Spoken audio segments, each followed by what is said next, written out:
Swear I won't forget this. Why do I regret this? In my mind reckless, thoughts are feeling endless. Sitting up, I'm breathless.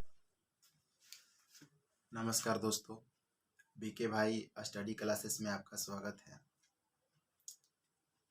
इससे पहले हम लोग मुगल काल का ये बाबर वंश के बारे में एक वीडियो में हम लोग चर्चा कर चुके हैं।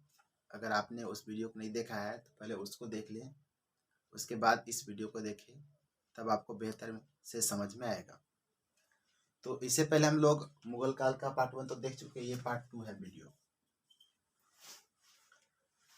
तो जैसा कि आप जानते हैं कि मुगल वंश का शासनकाल 1526 से 30 तक चलता है, और इसमें हम लोग पहले वीडियो में अंतिम बार पढ़े थे कि पानीपत की लड़ाई में बाबर ने इब्राहिम लोदी को पराजित किया था।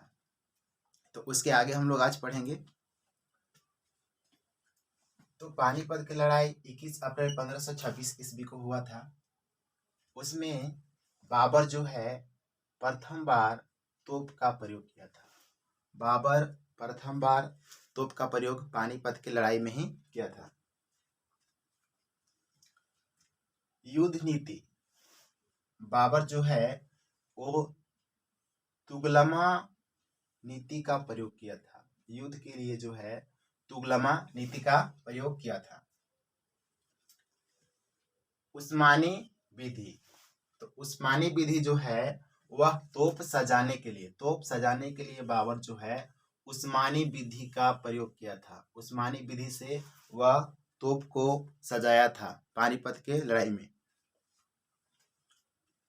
इसके यहाँ दो प्रसिद्ध निशानेबाज, इसके दरबार में दो प्रसिद्ध निशानेबाज थे। एक था उस्ताद अली और दूसरा था उस्ताद मुस्तफा। अब उस्ताद अली का जो ये कार्य मिला था तोप संचालक का, ये तोप संचालक का कार्य संभाल रहा था उस्ताद अली, और उस्ताद मुस्तफा जो है बंदूकधारियों का नेतृत्व कर रहा था। अगर दोनों के बीच सेना का बात करें, बाबर और इब्राहिम लोदी के बीच, तो बाबर के पास मात्र 12,000 सेना थे, 12,000 थे, जबकि इब्राहिम लोदी के पास 1 लाख सेना थे।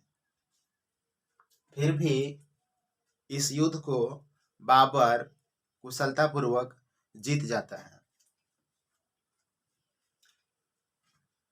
युद्ध जीतने के बाद जैसे ही बाबर युद्ध जीत लेता है, कलंदर की उपाधि धारण करता है, और इस खुशी में लोगों के बीच चांदी के सिक्के का वितरण करवाता है। इसके बाद हम लोग देखेंगे खानवा का युद्ध।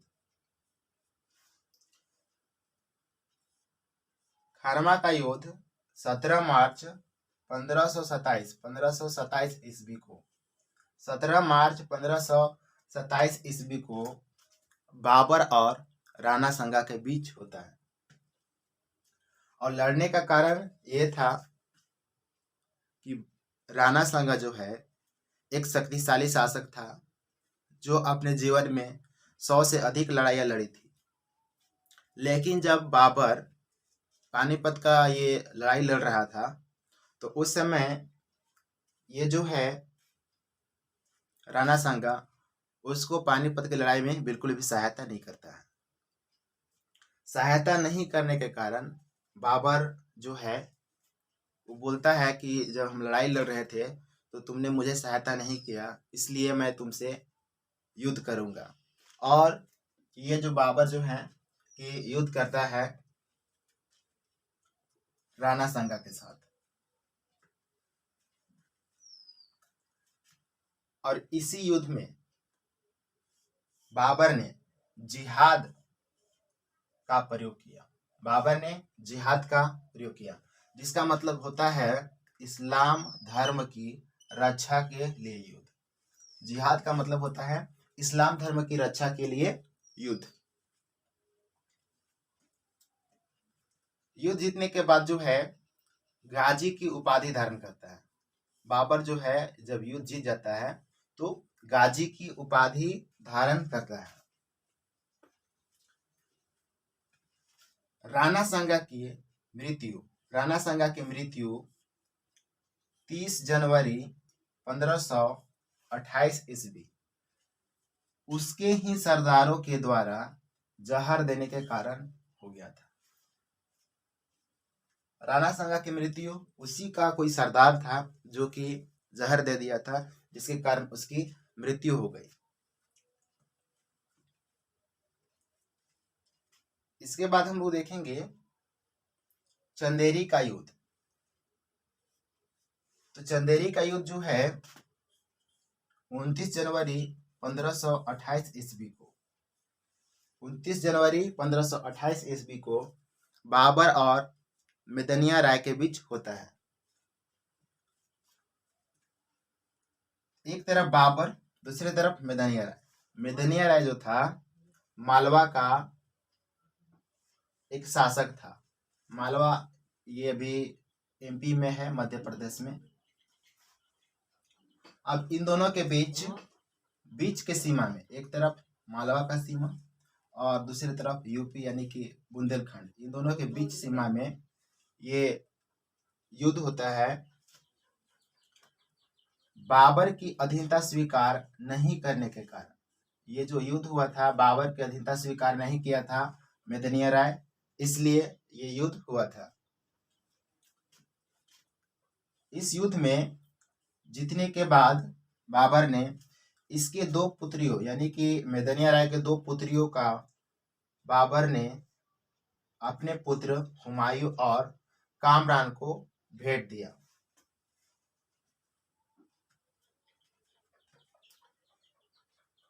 बाबर का नारा।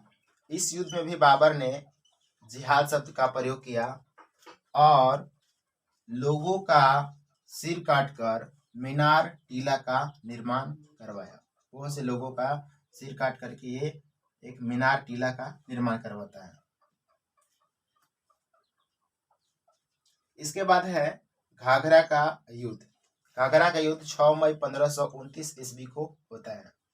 इसमें एक तरफ बाबर और दूसरी तरफ अफगान शासक मोहम्मद लोदी, जो कि इब्राहिम लोदी का भाई था। लड़ने का कारण ये था कि मोहम्मद लोदी जो है बाबर को यात्रा के दौरान परेशान करता था, इसलिए बाबर जो है मोहम्मद लोदी से युद्ध करता है। और ये युद्ध जो है घाघरा नदी के किनारे हुआ था, इसीलिए घाघरा का युद्ध इसे कहा जाता है। इन दोनों के बीच जब युद्ध हुआ तो मोहम्मद लोदी हार जाता है और हारने के बाद मोहम्मद लोदी बिहार बंगाल की ओर भाग गया। बाबर की मृत्यु के बारे में बात करें, डेथ बाबर 26 दिसंबर 1530 ईस्वी में मां के हाथों खीर खाकर इसकी मृत्यु हो गई। कहा जाता है कि मां ने उसके खीर में जहर मिलाया था, लेकिन ऐसा कोई स्पष्ट नहीं है। बाबर को प्रारंभ में उसके मृत्यु के बाद आराम बाग में दफनाया गया। बाद में उसका एक आत्मकथा थी तुजुक ए बाबरी, उसको पढ़ने के बाद पता चला कि इसको जो है काबुल में दफनाया जाए, तो फिर इसके शव को निकाल करके काबुल में दफनाया गया।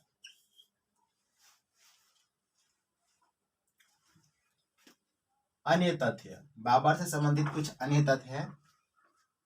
बाबर की आत्मकथा जो कि है बाबरनामा, ये तुर्की भाषा में लिखा हुआ है। तुर्की भाषा में 4 बाग बनाने की प्रथा बाबर ने ही शुरू की थी। 4 बाग में